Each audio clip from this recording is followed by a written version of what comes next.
Selamat pagi untuk kita semua. Perkenalkan, nama saya Maria Kardinalis Kesain.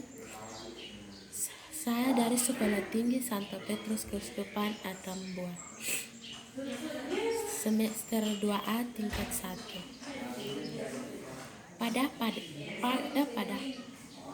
pagi hari ini kita memulai pelajaran kita katekese umat.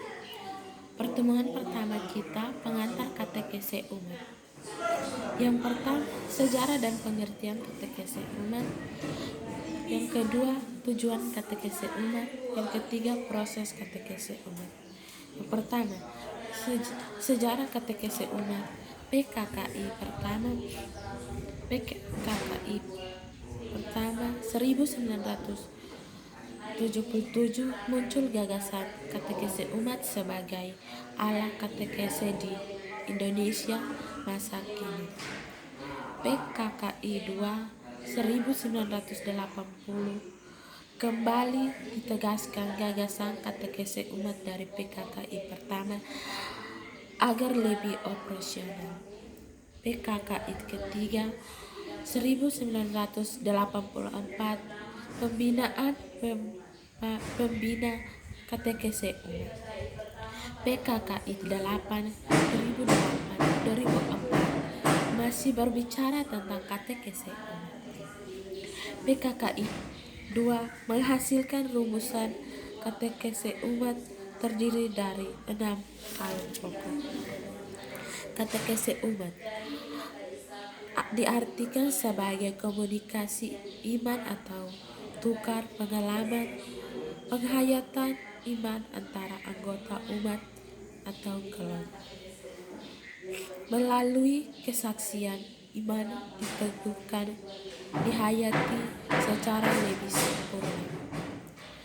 Dalam katekese umat, kita bersaksi tentang iman kita akan Yesus Kristus pengantara Allah, yang bersabda pengantara kita dan pengantara kita mengagapi sabda Allah.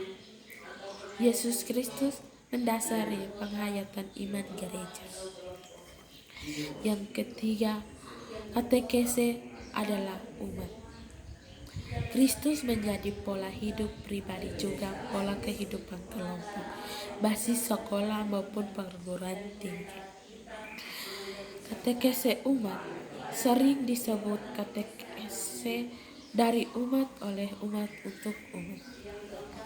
Yang keempat, dalam katekese yang jemaat ini, pemimpin katekese bertindak terutama sebagai pengarah dan pelancar fasilitator, membangkitkan gairah supaya para peserta berani berbicara, menciptakan suasana komunitatif.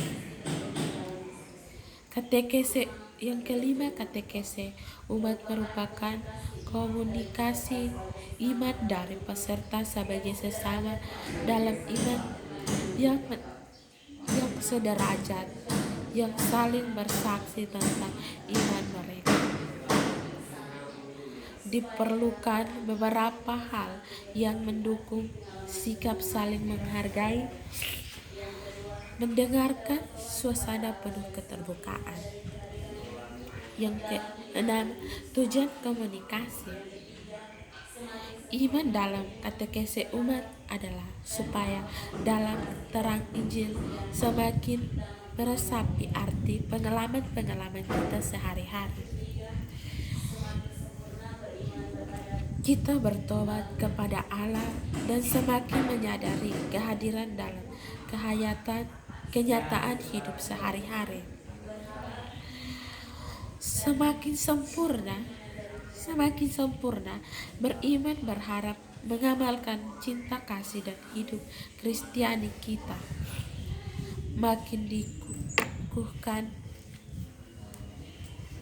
pula, kita makin bersatu dalam Kristus, makin jemaat, makin tegas mewujudkan tugas gereja setempat dan mengokoh gereja semesta. memberikan kesaksian tentang Kristus dalam hidup kita di tengah masyarakat. Berdasarkan rumusan PKKI 2 tersebut, dapat beberapa aspek katekese umat yang harus diperhatikan. Yang pertama, subjek katekese umat atau peserta. Yang kedua, guru pada Yesus Kristus sebagai jalan kebenaran dan kehidupan. Yang ketiga, yang dilakukan dalam katekese umat saling memutuskan, saling membantu, sering mengenali makna hidup dalam terang Injil. Yang keempat, hasil yang diharapkan menjadi saksi-saksi Kristus yang mampu meresap nilai-nilai Injil di lingkungan. Tujuan katekese umat membawa umat sampai pada perjumpaan pribadi dengan Kristus melalui perjumpaan hati dan budi dengan saudara-saudara seiman atau mengandalkan pertobatan hati. Yang kedua, membentuk dan membina jemaah Kristiani, mengembangkan sikap-sikap dan karisma pribadi untuk melayani sesama.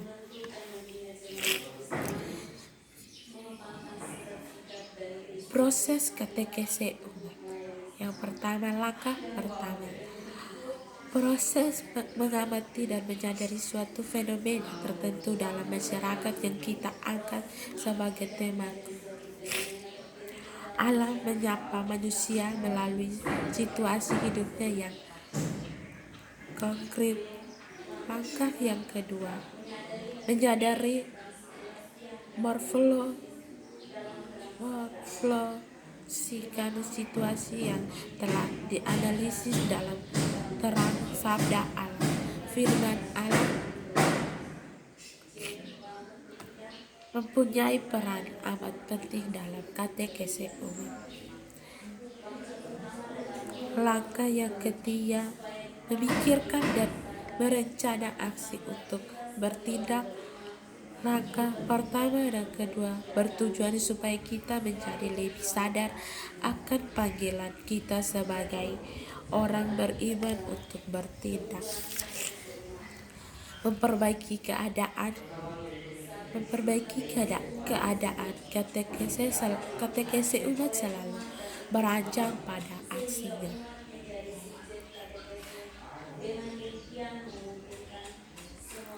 Katekese selalu beranjak pada aksi nyata. Keunggulan katekese umat. Katekese umat oleh umat untuk umat, sehingga umat menjadi subjek katekese.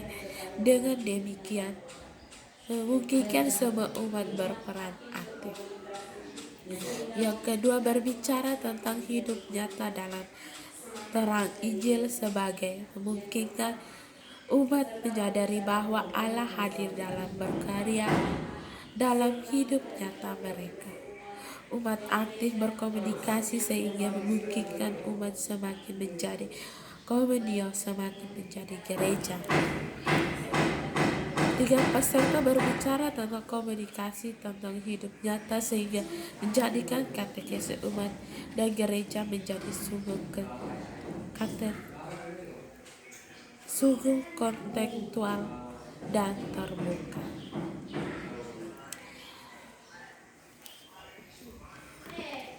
Pelajaran kita pada hari ini berakhir dengan ini. Keterbatasan kita dengan jam, jadi minggu depan baru kita lanjut lagi. Sekian dan terima kasih.